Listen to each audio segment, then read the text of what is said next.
U is Jahwe, die groot ek is, die wonderbare koning, die skepper van alle dinge, en tog, Here, buig u neer en is u vanmôre hier teenwoordig, in Jesus Christus, deur u Heilige Gees. En dankie dat ons u mag vertrou, om met ons te kom praat vanmôre. Elkeen van ons het dit elke dag, elke oomblik nodig om te weet, u is by ons. En dit is so, want u is in ons, en daarvoor loof ons u. Dankie dat ons in die naam van Jesus Christus ook die bose kan weerstaan, en dat ons hom kan verbied om enige iets negatiefs hier te doen. En dankie, Here, dat u vanmôre nog met ons wil praat. Ontvang ons lof en ons aanbidding en seën vir ons oorvloedig. Ons bid dit in Jesus Christus se wonderlike naam. Amen.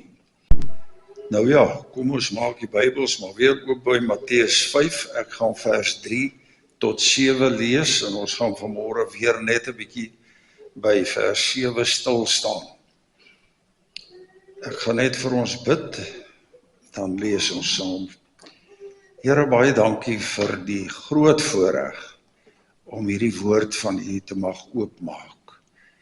Dankie dat dit u kragtige, ewige, ware woord is.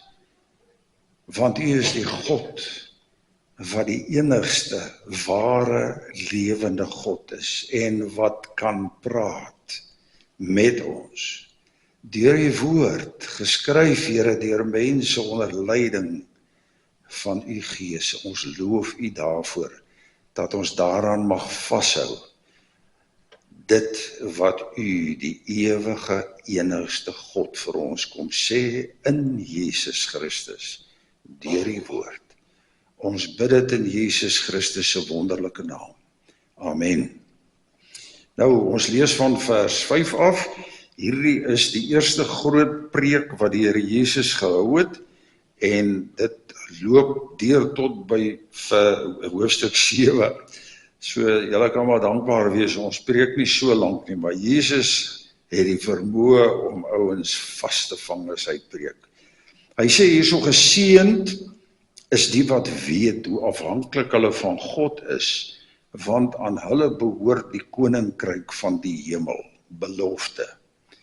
Geseënd is die wat treur, want hulle sal vertroos word. Geseënd is die sagmoediges, want hulle sal die nuwe aarde ontvang. Geseënd is die wat honger en dors na wat reg is, want hulle sal versadig word. Geseënd is die wat barmhartig is, want aan hulle sal barmhartigheid bewys word. Ons lees tot daar, en ek wil graag vanmôre, ons het nou verlede Sondag 'n bietjie gekyk na vers 7, en ek wil net vanmôre 'n bietjie saam met julle kyk na wat is barmhartigheid. Maar voor ons dit doen, wil ek eers dat ons net weer vir mekaar sê, watter onmeetbare liefde het die Here vir jou en vir my. Daar is geen manier dat iemand anders dit ooit kan evenaar nie.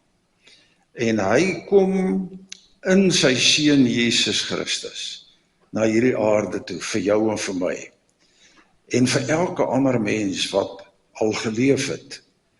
Al het Jesus eers so plus minus 2000 jaar gelede gekom, het hy gesterf aan die kruis vir almal voor dit ook. En almal wat voor dit geglo het in die God, Jahwe, is ook in Jesus gered. En almal wat daarna vir Jesus leer ken het en hom aangeneem het as hulle verlosser, is gered. En jou sondes is reeds vergewe, maar die vergifnis, die tree, en dis belangrik, ek wil dit graag vanmôre ook onderstreep, die vergifnis tree eers in werking, as jy bely. As jy sê, Here, ek het oortree. Ek is so jammer daaroor. Ek het berou daaroor. Ek kom lê dit aan die voete neer. Dan skop dit in en dan is jy vry en dan sê hy vir ons, hy gooi dit daar in Micha 6, sê hy gooi daai sondes daar by die diepste plek van die diepste see in. En hy sit 'n geweldige sinker aan daai sonde, dat hy onmiddellik afsak tot onder waar niemand hom kan kry nie. En 'n goeie vriend van my het altyd gesê, en dan hang hy 'n bordjie daarop wat sê, no fishing allowed. Al wanneer daai ding weer met jou praat, is wanneer Satan jou wiele wil laat afkom, jou wil breek. En al wat jy hoef te doen is te sê, in die naam van Jesus Christus het ek het bely, dis verby, dis weg. 1 Johannes 1 vers 9 sê, as ons dit bely, dan hou hy dit nooit weer teen ons nie. So onthou dit vanmôre. Ek wil hê ons moet staan, dan sing ons, ek wat vergifnis ontvang het, en dan daarna gaan ons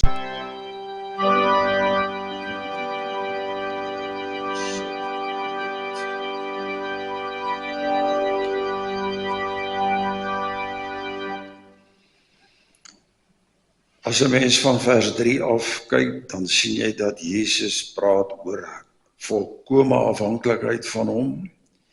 Die tweede ene wat treur oor sy sonde en dit met berou bely, dit het ons vir mekaar gesê, en wat ten spyte van wat hy of sy ook al is, sagmoedig is.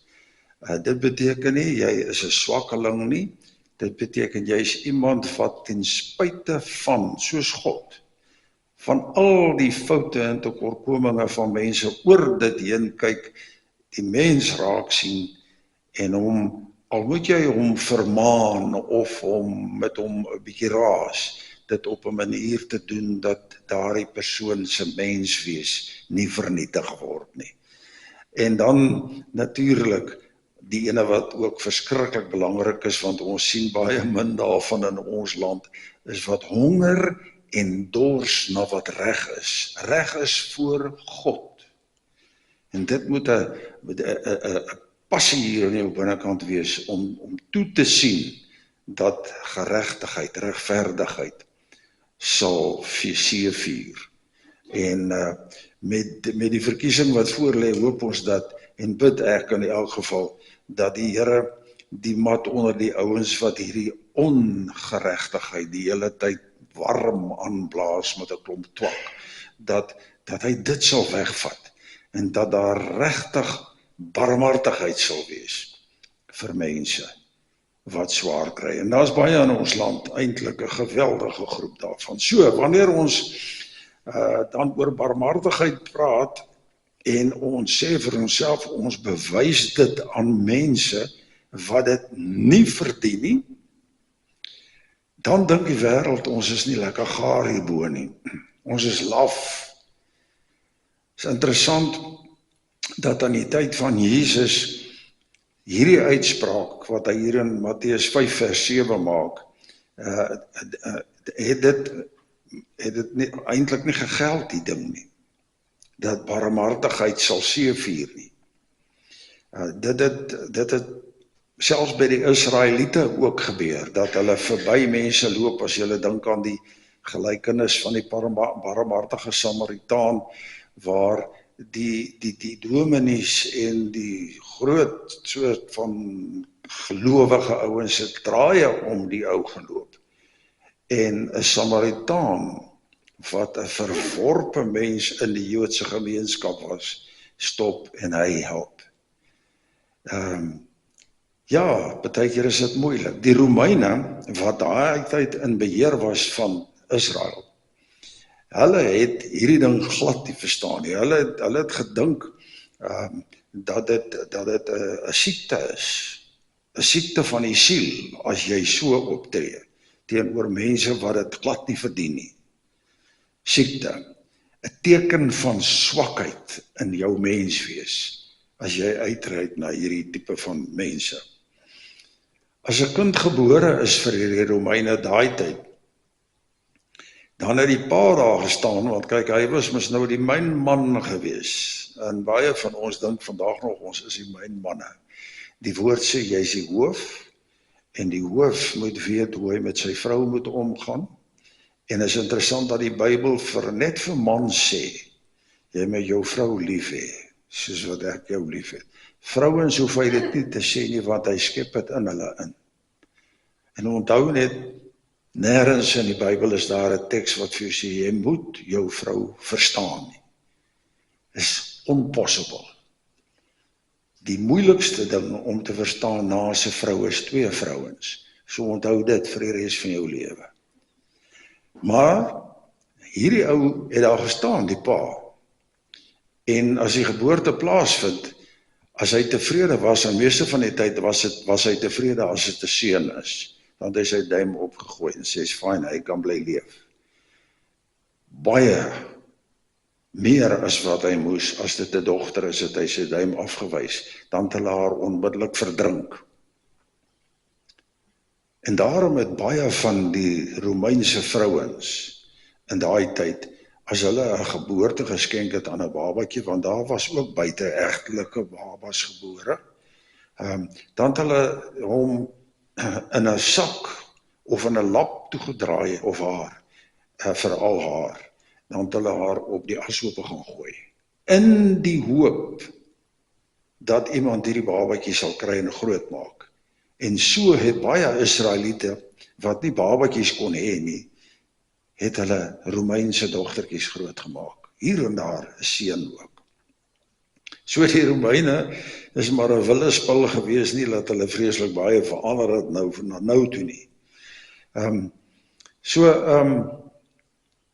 Hulle kon met ander woorde 'n ampere aborsie doen, sonder enige vrees. En in ons land vandag en oor die wêreld is aborsie mos nou goedgekeur. Vrouens kan ook kies, wil ek of wil ek hierdie kind nou nie hê nie. En ek het sommer so 'n bietjie gaan oplees net, dat die statistiek vir 2024 vir Suid-Afrika, rondom aborsies, en die seuns en dogters wat geaborteer is, was in 2024 118.509 babas wat geaborteer is. Dit beteken dat jy so 9.874 babas per maand laat aborteer het hier in ons land. Dit is 324 'n dag. En dis nie net swart is nie. Dis wit, dis bruin, dis al die kleure en die geure. En die woord sê, jy mag nie moord pleeg nie. En dat ons allerhande slim wetenskaplike woorde en stellings wat ons maak oor hoekom ons dit, ek het nie 'n probleem as met al die tegnologie wat ons nou het, die kindjie wat daar binnekant is, heeltemal misvorm is en dat daar dan 'n aborsie gedoen kan word. Maar ook met baie versigtigheid. Ek het al heel wat in my lewe en my vroutjie, miskien meer as ek, gewerk met mense wat vir aborsies gegaan het. En ek sê vir jou sê, dis nie 'n speletjie vir daai vrou nie. Dis iets verskrikliks wat gebeur in haar lewe. Al het sy self gevoel, jy kan dit ook sien nou hoe hulle lewe dan. En net die Here kan hulle genees, innerlik kom genees van hierdie ding wat hulle gedoen het, want dit is moordpleeg. En God verbied dit. En as jy dit nie bely nie, dan hou hy dit teen jou. Wat is die noodsaaklikheid van barmhartigheid in die wêreld? Hier is Jesus Christus ons volmaakte voorbeeld van hoe ons moet optree en nie gebruike of wette of wat ook al van 'n volk of 'n land of 'n nasie of die wêreld moet vir ons kan voorskryf en sê dit moet jy en dit mag jy nie. Want dis wat in ons land is, ons grondwet sê dis oukei om te aborteer.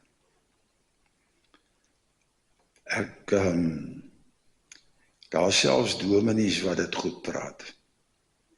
Ek skud my kop en ek weet nie of ek nog vir hulle of teen hulle moet bid nie. Maar goed, ons los dit daar.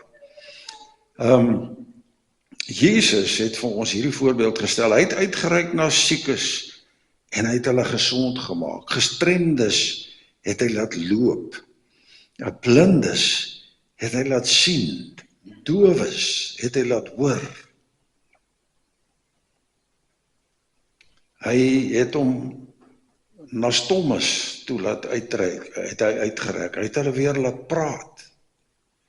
Dis die voorbeeld wat Jesus vir ons gestel het. Hy het prostituie en belastinggeharders, jy weet, vatnet se ouens, het hy na hom toe getrek en met hulle 'n pad gestap. Losbandiges, mense wat uitgehaak het op seksuele vlak, dronkaards, uitgeworpenes, het hy in sy kring ingetrek en hulle sy liefde en redding laat beleef en hulle weer op hulle voete geplaas. En weet julle wat, mense besef nie dit altyd nie, maar as jy 'n predikant is en jy is 'n maatskaplike werker, dan moet jy hierdie goeie in die oë kyk en jy moet dit hanteer. En dit is nou baie maklik om te sê hulle eie foute, eie skuld, maar dit werk nie so nie. Nou sê baie ouens vir my, ja, but you are paid to be good. I've got to be good for nothing. Dit werk nie so nie. Ek word nie betaal om goed te wees nie. Die Here roep my om sy liefde uit te laat gaan na mense toe. Maak nie saak hoe hulle lyk, wat hulle doen en nie doen nie. En dit geld vir elkeen van ons wat gekies het vir Jesus. Dit beteken nie jy moet van die mens hou nie. Maar dit beteken jy moet genoeg liefde van die Here hê om daai mens te gaan nader, te gaan praat en kyk of jy hulle nie kan lei na Jesus toe nie, laat daai vrot deel van hulle lewe agter die rug kan kom. Natuurlik moet daai mense keuse maak, net keuses het konsekwensies. Keuses bepaal koers. En kyk net waar is ons land as gevolg van dom keuses wat mense wat moet gaan stem gemaak het vir 32 jaar. Dit is ons hier waar ons is. Jesus het die eensames het hy liefde gegee en aanvaarding, hy het hulle dit laat ervaar. Hy het eensames ingetrek. Hy het kindertjies na hom toe gebring. Hy het vir sy disippels gesê, nee, moet hulle nie keer nie man, laat hulle na my toe kom. Sy arms om hulle gesit.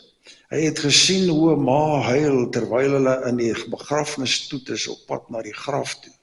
En hy stop die stoet en hy rig daai kind daar op weer.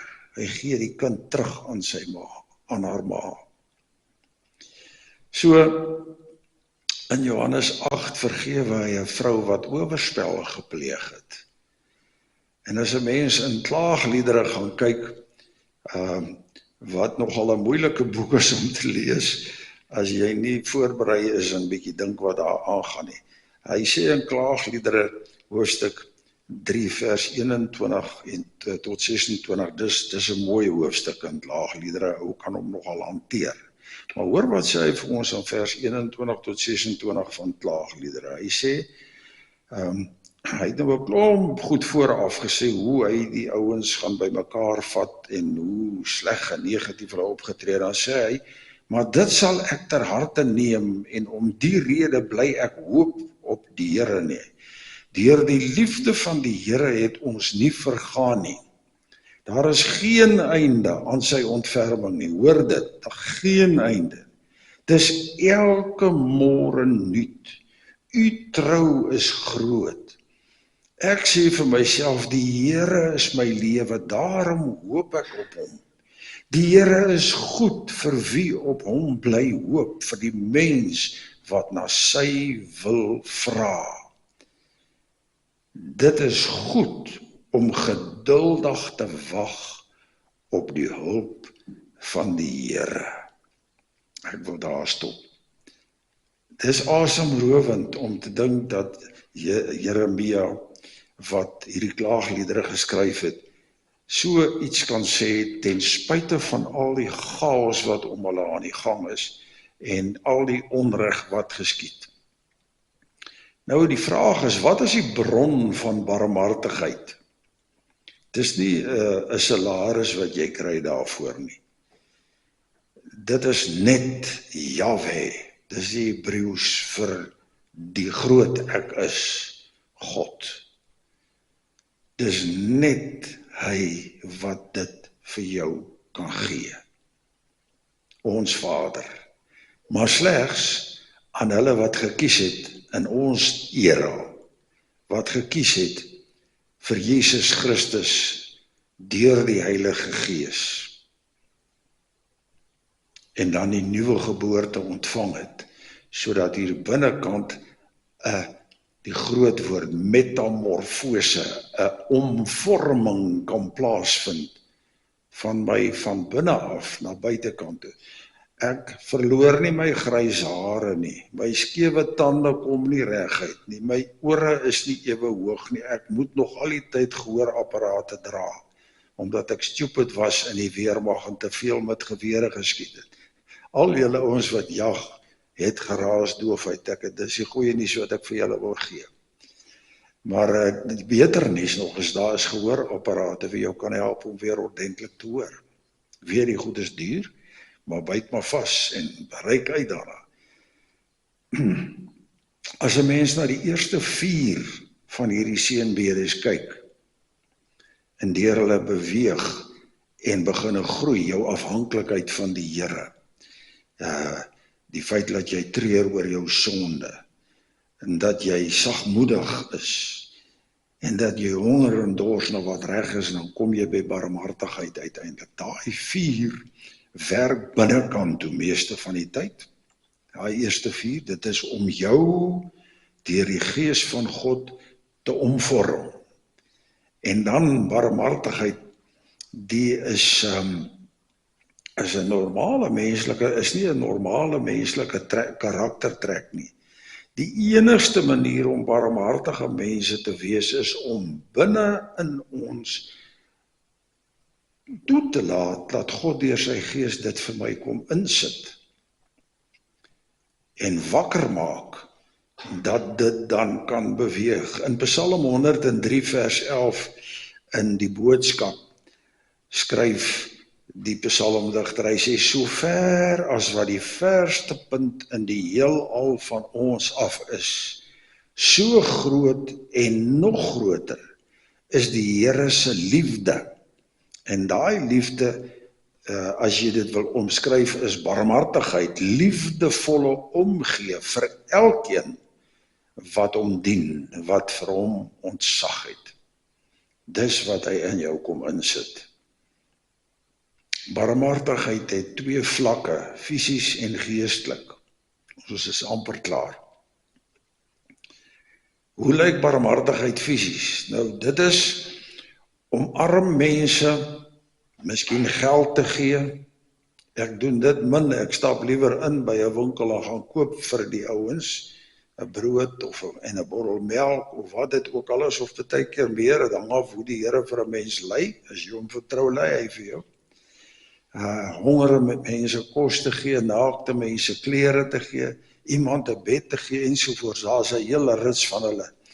En as jy bietjie Matteus 5 tot 6 gaan lees, einde van 6, dan sien jy 'n hengselklomp, en in Romeine 15, ekskuus tog, is daar ook 'n klomp goed wat Paulus sê, ook in 2 Korintiërs 1, en in Galasiërs 6, en in Kolossense 3, julle kan vir Linda vra vir die verse as julle hulle wil hê, maar gaan kyk 'n bietjie, wat sê die woord vir ons oor hierdie bepaalde ding. Barmhartigheid dra nooit wrokke nie, dis 'n belangrike ding om te onthou. Wrok is die kanker van jou siel. Hy maak jou siel dood, en hy ontwrig jou hele lewe. En dis geneesbaar, daai wrok. Dis oorkombaar, daai wrok, in die naam van Jesus Christus. Ek het baie goed waarvoor ek wrokke kan hê. Maar gelukkig het die Here my aangeraak, baie lank terug in my lewe, en ek kon dit laat gaan, en ek is vry, wat dit betref. Ek sukkel net as die springbokke verloor, maar is alright. Ons sal weer regkom wat dit betref. So, fisies, moet jy wegkom van 'n ding soos vergelding, of van onnodig krities teenoor iemand te wees wat misluk het ensovoorts. Het is maklik om dit te doen.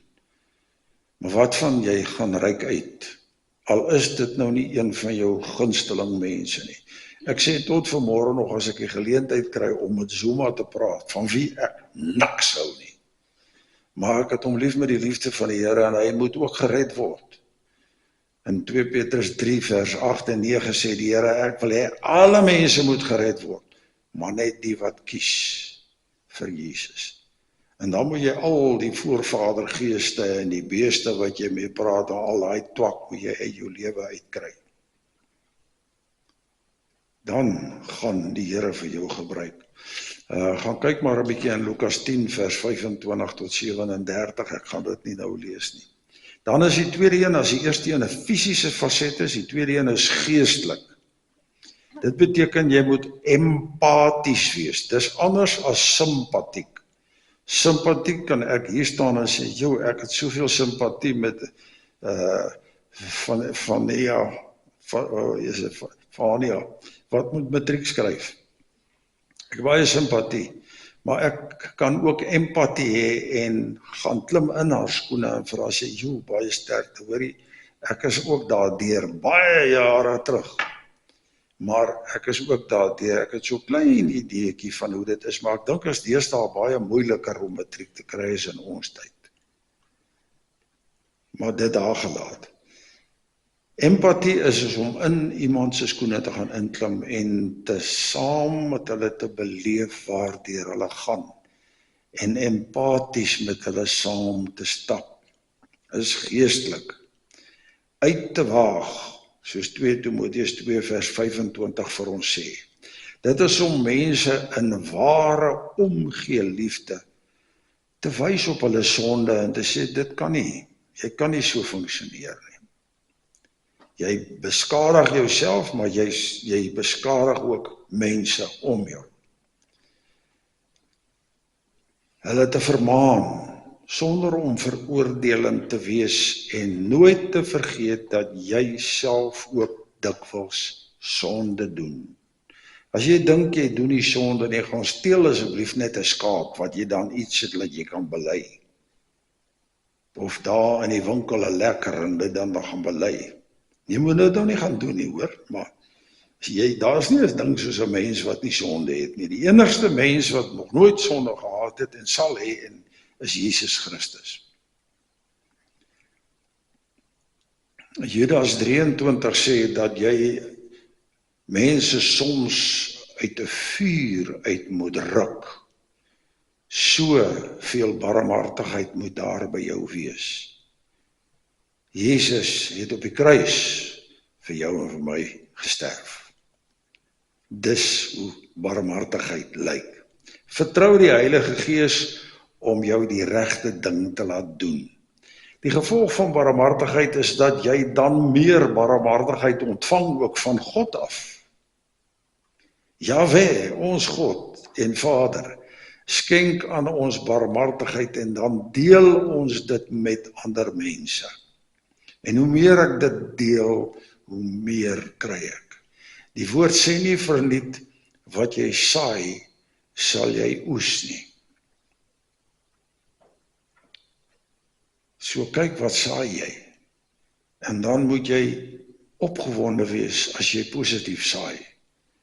Want dan gaan jy positief van God af terugkry.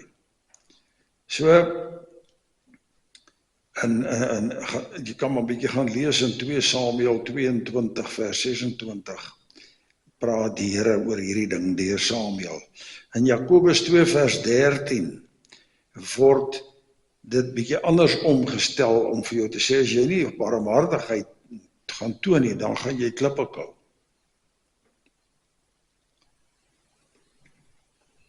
Wanneer jy bietjie gaan lees in die Bybel, dan sien 'n mens hoe hierdie ding funksioneer.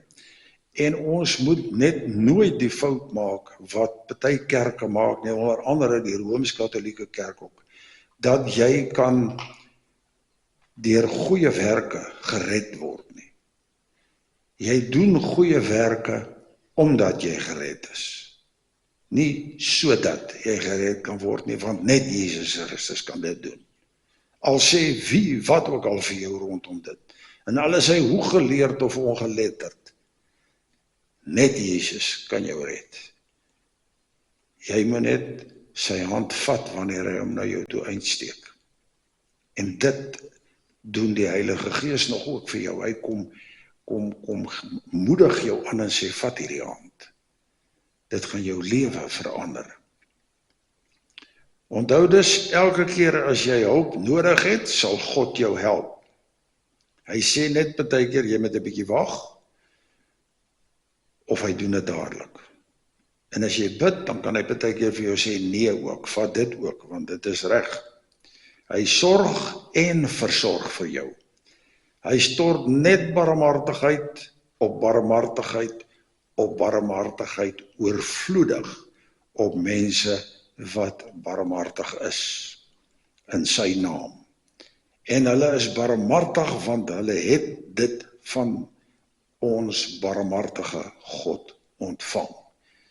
En my vraag vanmôre is jy barmhartig, soos die woord van jou verwag? Amen.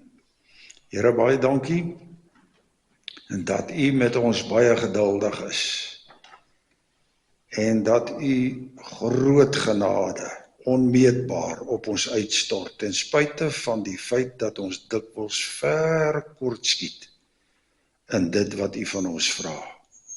En ek bely dit vanmôre, Here, van my kant af ook, waar ek dit gemis het. En dankie dat u vir ons telkens nog weer kanse gee om ons barmhartigheid te wys, sodat u en u alleen al die lof en die eer sal kry, en ons niks van die lig sal ontvang nie. Want u is immers die een wat ons motiveer en ons toerus en ons bekragtig deur die Gees om dit uit te leef daar buite. Dankie ook, Here, vir die seisoen wat min of meer verby is, vir al u goedheid wat u oor ons uitgestort het in oorvloed, en dat u ook by was en is waar dit soms 'n bietjie swaar gaan en waar negatiewe goed ook gebeur het en nog sal gebeur dalk. Dankie dat u daar is waar ons is, en dat u ons nooit in die steek laat nie. Dat u ons nooi, Here, om alles by u te kom neersit, dat u dit saam met ons verder kan dra, en die las vir ons lig maak. Dankie dat ek vanmôre kan bid vir al die matrikulante wat op die oomblik met die rekordeksamen besig is. Dankie dat u vir hulle vashou en toevou, en ek bid dat u hulle sal help om hulle deel te doen, sodat u vir hulle u deel kan doen. Ons bid vir ouers wat in hierdie tyd saam met hulle moet stap, dat hulle sal optel en bemoedig, maar sommer in Hebreë, Here, dat ons as ouers ons kinders sal leer wie Jesus is en hoe ons moet optree as sy kinders. Ons bid vir die verkiesing wat aan die kom is nog 'n eentjie weg, Here, maar ek bid dat mense insig sal kry en nie sal wegbly van die stemplekke nie, maar sal gaan stem teen al die misbruik wat oor 32 jaar plaasgevind het en vir ons gebring het tot hier waar ons nou is. Dankie ook en dat ons kan bid vir die kerk, U weet, daar is 'n groot aanslag van binne en van buite, nie net in die NG Kerk nie, maar in alle denominasies. Help ons om in absolute afhanklikheid van U te beweeg in U kerk, want dis U kerk, dis U gemeente, en ons is deel daarvan. En help ons om U woord uit te leef, sodat U koninkryk kan kom, en mense kan sien wie God werklik is. Dankie Here dat ons dit kan bid in Jesus Christus se wonderlike naam. Amen.